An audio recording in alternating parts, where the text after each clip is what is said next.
Hello student, good morning class 4। Welcome to my class. Hindi grammar है आज और उसमें आप पढ़ेंगे क्रिया, वर्ब।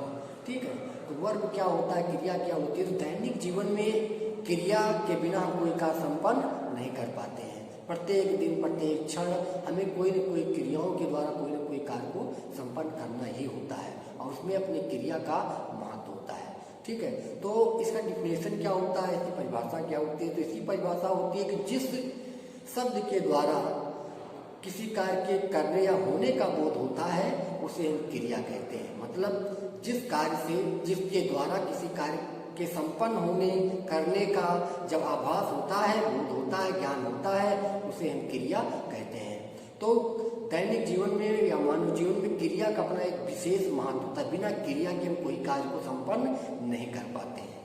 कोई भी कार्य को हम सोचते हैं, विचारते हैं, अपने मन में रखते हैं, लेकिन जब उसको मूर्त रूप देना प्रारंभ कर देते हैं, उसको संपन्न करना प्रारंभ कर देते हैं, तो उसमें क्या होता है, क्रिया को हमें करना पड़ता है। बिना क्रिया के हम उस कार्य को संपन्न नहीं कर पाते हैं। तो किसी कार्य के करने या जब होने का जब हमें बोध होने लगता है उसी को हम क्रिया कहते हैं। तो क्रिया के भेद कितने होते हैं, तो क्रिया के कितने भेद होते हैं, दो भेद होते हैं। एक होता है सकर्मक क्रिया और एक होता है अकर्मक क्रिया। ठीक है, तो क्रिया दो प्रकार के हो गए। अब सकर्मक क्रिया क्या है, अकर्मक क्रिया क्या है।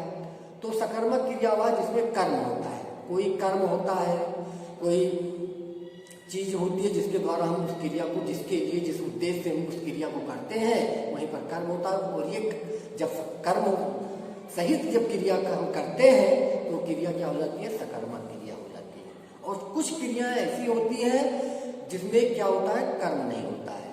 उस कर्म से सीधा स्वतः ही बस वो करते ही जाते हैं, उसमें कोई कार्य, किसी उद्देश्य से कोई कार्य नहीं करते, वो हो जाती है अकर्मक क्रिया। ठीक है, तो सकर्मक और अकर्मक दो प्रकार की क्रियाएं हैं। प्रायः मुख्य रूप से क्रिया कितनी होती है, दो ही होती है। और उस प्रकार से अगर हम देखते हैं और भी, तो संरचना के आधार पर क्रियाएं 5-6 प्रकार की हो जाती हैं।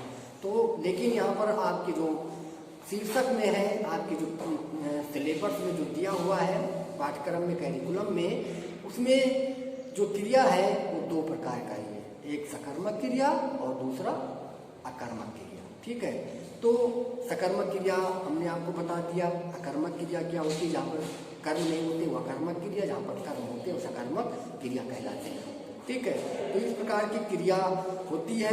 हम दैनिक जीवन में इन क्रियाओं को भिन्न भिन्न तरह से प्रयोग करते हैं। भिन्न भिन्न स्थानों पर, भिन्न भिन्न स्वभावों पर, भिन्न भिन्न रूपों में इन क्रियाओं का हम हमेशा प्रयोग करते रहते हैं। ठीक है, तो सकर्मक क्रिया क्या, कर्मक क्रिया क्या, इसको हम देख लेते हैं कि किस प्रकार के सेंटेंसों में सकर्मक क्रिया हमें दिखाई पड़ती है, किस प्रकार के सेंटेंसों में हमें अकर्मक क्रिया दिखाई पड़ती है। ठीक है, तो हम देखते हैं सकर्मक और अकर्मक क्रिया क्या होती है। तो हमने भी आपको बताया कि क्रिया दो होती है। एक क्या होती है, सकर्मक क्रिया। कौन सी, एक होती है सकर्मक क्रिया, ये आपकी सकर्मक है, सकर्मक क्रिया। और सेकंड कौन सी क्रिया होती है, सेकंड क्रिया कौन सी होती है, अकर्मक क्रिया होती है, इसमें कर्म नहीं रहता, अकर्मक। ठीक है, ये अकर्मक क्रिया हो गई। ठीक है, तो इन दोनों क्रियाओं का अपना क्या होता है, शैक्षिक महत्व होता है। व्याकरण दृष्टिकोण से हम देखते हैं तो इन क्रियाओं का अपना विशेष महत्व होता है। हम दैनिक जीवन में कोई भी कार्य बिना क्रिया के संपर्क नहीं कर पाते, चाहे वो अकर्मक क्रिया हो चाहे वो सकर्मक क्रिया हो। ठीक है, तो हमने अभी आपको इसके पूर्व में बताया, एक्सप्लेन किया कि जो सकर्मक क्रिया होती है उसमें कर्म होता है, जो अकर्मक क्रिया होती है उसमें कर्म नहीं होता है। हम देख लेते हैं कि सकर्मक क्रिया में कर्म कैसे होता है, हम कैसे पहचानते हैं कि सकर्मक है, कैसे पहचानते हैं कि अकर्मक है।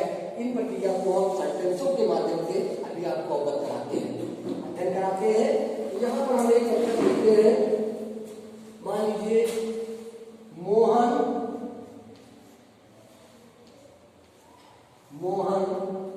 बाजार जाता है। ठीक है, मोहन बाजार जाता है। आप यहाँ पर सेंटेंस पर आप ध्यान केंद्रित करेंगे सभी बच्चे, तो देखेंगे कि इसमें बाजार लिखा हुआ है सेंटेंस, ठीक है। और जाता क्या है, क्रिया, और ये है क्या है, सहायक क्रिया है, ठीक है। तो यहाँ पर मोहन बोल रहे हैं, ये कर्ता हो गया, और कर्ता का कर्म यहाँ पर जुड़ा हुआ है, क्रिया भी है, क्योंकि अगर बाजार है, अगर वो जाने का काम नहीं करेगा तो बाजार कैसे जा पाएगा, नहीं जा पाएगा, वो एक ही स्थान पर स्थिर रहेगा।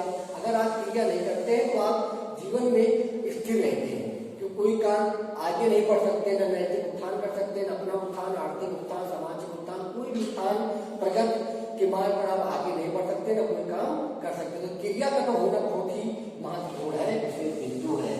तो यहाँ पर क्रिया जाने का है, बाजार है, मोहन है, तो आप क्वेश्चन करेंगे कि मोहन, अब मोहन में कर्ता हो गया, तो मोहन कहाँ जाता है, ठीक है। तो आप जब प्रश्न आप बनाएंगे मोहन कहाँ जाता है, तो सेंटेंस में बनकर के आए आप क्या आ जाएगा प्रत्युत्तर में कि मोहन कहाँ जाता है, बाजार जाता है। कहाँ जाता है, ये बाजार जाता है, तो ये क्या हो गई, ये क्रिया है, कर्ता का कर्म हो गया, और क्रिया हो गई सकर्मक, ठीक है। तो ये हो गया कर्म, ठीक है, ये कर्म हो गया। और मोहन क्या है, जा कौन है, आप क्वेश्चन करें कौन जा रहा है, तो मोहन जा रहा है, तो मोहन क्या है, मोहन है कर्म, ये क्या है, कर्म है, ठीक। अब क्रिया क्या है, तो आप कहें क्रिया कौन सी है, तो आप जाना क्या हो गया, क्रिया जाता है, क्या हो गया, ये आपकी क्रिया हो गई, ये कर्ता की क्या हो गई, क्रिया हो गई, ठीक है। और फिर कहे सहायक क्रिया, ये है क्या है, तो है को आप लिख लेंगे सहायक क्रिया, क्या लिख लेंगे, सहायक क्रिया, ठीक है। तो आप ये सेंटेंस के माध्यम से पता भलीभांत हो गया होगा कि जहां पर हम वो जहां पर कर्म रहते हैं वो सकर्मक क्रिया, जहां पर कर्म नहीं रहते वो अकर्मक क्रिया कहलाती है। तो कर्म यहाँ पर बाजार, कर्ता हो गया, कर्ता हो गया क्या, मोहन कर्ता हो गया, और उसके बाद जाना क्या होगा, जाता क्रिया हो गई, और है सहायक क्रिया। तो ये क्या है, कौन सी क्रिया हो गई, संपूर्णता से क्या हो गया, संपूर्णता से अगर हम देखते हैं, विचार करते हैं इस पर, इसको लेकर के, ठीक, इसको जोड़ करके, इसको जोड़ करके, तो ये क्या है, ये सकर्मक क्रिया, क्या है, सकर्मक क्रिया, ठीक है, ये सकर्मक क्रिया बन गई। तो जहां पर इस तरीके से अगर हम देखेंगे कि जहां पर कर्म है वहां पर सकर्मक क्रिया होती है। जैसे पिताजी अखबार पढ़ रहे, तो अखबार पढ़ रहे, क्या पढ़ रहे हैं, क्वेश्चन आप करेंगे, तो पिताजी क्या पढ़ रहे हैं, अखबार पढ़ रहे हैं, तो अखबार क्या हो गया, कर्म हो गया, पिताजी कर्म हो, कर्ता हो गए, पढ़ना क्या हो, क्रिया हो गई, और है क्या है, सहायक क्रिया हो गई। तो वहां पर अखबार दिया हुआ है, इसलिए वो क्या हो गई, सकर्मक क्रिया हो गई, ठीक है। आकाश स्टेशन जाता, आकाश कहाँ जाता है, क्वेश्चन करेंगे तो स्टेशन जाता है, उसका कर्म क्या है, स्टेशन जाना, स्टेशन, और जाना क्रिया हो गई, तो स्टेशन कर्म हो गई, ये भी सकर्मक क्रिया हो गई, ठीक है। वह विद्यालय जाता है, विद्यालय कर्म हो गया, वह पुस्तक पढ़ता है, रमेश भोजन करता है, वह गाना गाता है, यहाँ पर सब क्या सकर्मक क्रिया है। जहाँ पर कर्म होता है, किसी कर्म को लेकर जहाँ पर कार्य किया जाता है, एंस को लेकर के, वहीं पर क्या होता है, सकर्मक क्रिया होती है। अब हम देख लेते हैं दूसरे अध्ययन में, यानी दूसरा जो हमारा भाग है क्रिया का, वो है अकर्मक क्रिया। क्या है, अकर्मक क्रिया। वो अकर्मक क्रिया क्या होती है, आपको बताया कि हमने जहां पर क्रिया में कर्म नहीं होते हैं वहां पर अकर्मक क्रिया होती है, ठीक है। देखिए अखिल, देखिए अखिल हंसता है, हंसता है, ठीक है।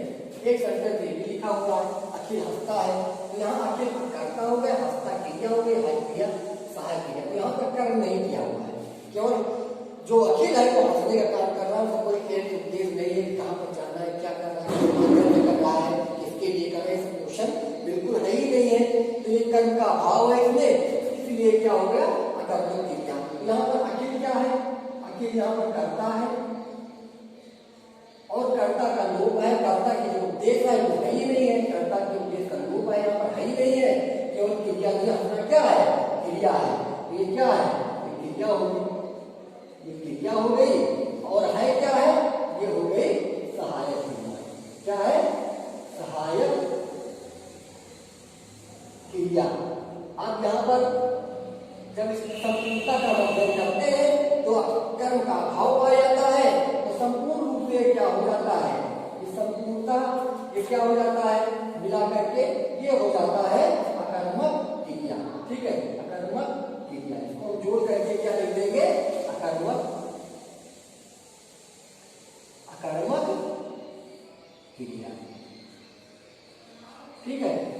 उसी प्रकार से जैसे बच्चा रोता है, ठीक है, वह दौड़ता है, वह टहलता है, जहां पर इस प्रकार की सेंटेंस आते हैं कि कर्म नहीं होते हैं तो हो जाता है अकर्मक क्रिया। अगर कहते हैं पिताजी टहलते हैं तो अकर्मक क्रिया, पिताजी बाग में टहलते हैं तो बाग कर्म होता है। उनका टहलना कहाँ पर है? बाग में है, तो वहां पर कर्म दिया हुआ है, तो वहां पर सकर्मक क्रिया हो जाएगी। लेकिन जब पिताजी टहलते हैं, वह दौड़ता है, वह रोता है, वह हंसता है, इस प्रकार के जहां पर कर्म दिए होते हैं वहां पर कर्म नहीं होते हैं सॉरी, तो वहां पर क्या होता है? अकर्मक क्रिया। जहां पर कर्म दिए रहते हैं वहां पर सकर्मक क्रिया होती है। इस तरह से क्रिया की जो पाठ्यपुस्तक में जो आपके कैरिकुलम में दिया हुआ है क्रिया का जो पार्ट, उसमें क्रिया को दो तरीके से मुख्य रूप से बताई गई, सकर्मक क्रिया और अकर्मक क्रिया। तो इसको आप जो आपके बुक में भी दिया हुआ है इसको आप रीड कर लीजिएगा, इसको लर्न करिए। क्रिया एक महत्वपूर्ण टॉपिक है आपका, और इसको व्याकरण के जो दृष्टिकोण है, जो व्याकरण का जो विचार है, इसको अगर आप पढ़ते हैं तो आपके जो वर्ग की जो प्रॉब्लम है कि क्रिया किसे कहती है, समस्या से आप को हल कर सकते हैं, क्रिया किसे जान सकते हैं और अपने व्याकरण को भी मजबूत बना सकते हैं। और किसी लैंग्वेज को समझने के लिए हमें व्याकरण के जो हर पार्ट होते हैं, चाहे संज्ञा का हो, नाउन का, तो नाउन का, वर्ब का, कंपाउंड का, कोई भी अगर आपका जो भी प्रकरण है, शीर्षक है, उसको आपको पढ़ना बहुत ही आवश्यक है। उसको लर्न करना, उसको याद करना, उसको किसी में जानना बहुत ही महत्वपूर्ण बिंदु होता है। तो इस तरीके से जो क्रिया का जो भी हम आपको वीडियो में अध्ययन करवाए, इस वीडियो को पूरा देखिए और क्रिया के विषय में जो पढ़ा है उसको समझिए। समझ करके जो आपकी बुक में दिया उसको रीड करिए। रीड करने के बाद उसको भी आप याद करिए और याद करते करते इसको आप व्याकरण को तरीके से अध्ययन करिए और लैंग्वेज के विषय में अच्छा